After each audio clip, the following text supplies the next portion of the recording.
Hi, I'm John from John Ross Smart Living, here to talk to you about home cinemas.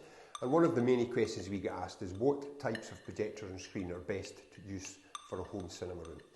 So if we take projectors first, we've got standard throw, long throw and short throw. So standard throw is for a standard size room, 4, 5, 6 metres, that kind of size. A long throw is where you would have maybe a long room where you've got a long, kind of thin long room. You want to have the projector way at the back. So a long throw projector is going to be used because if you use the standard one, it would maybe be in the middle of the room, which would look quite ugly.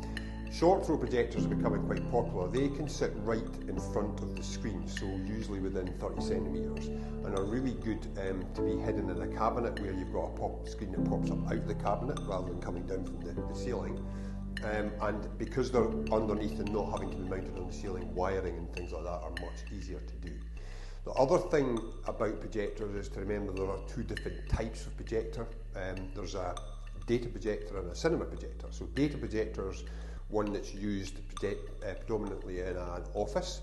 So it's very bright for use in a normally lit room, but doesn't do very much good for colours and is very poor at motion. So if you used it in a cinema situation, it would just be a very poor result. A cinema projector or a home cinema projector is essentially meant to be used for watching movies in a darkened room. So it's got extremely good colours, very, very good motion, but needs to be used in a darkened room. So if you're using it in an office situation, your picture will be quite washed out, not very good result.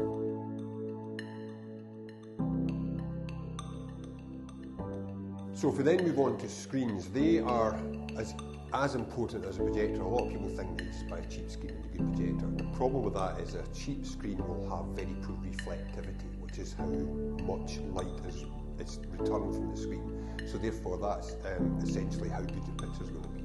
So having a really good projector and a very cheap screen is going to give you probably a result that's not very good, maybe not acceptable to you.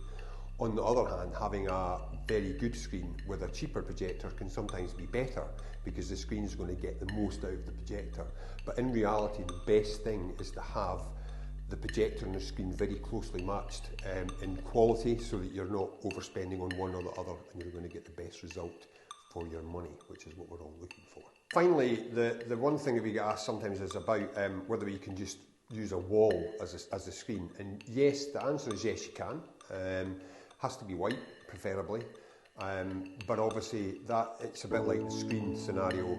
It may not give you as good a result as buying a good screen. You can get proper paint for painting on a wall to turn it more into a screen, but the reality of it is the reflectivity of that is not going to be as good as a good screen. So it's back to balancing up what do you want to achieve, how much have you got to spend, and spending that money in the best possible way.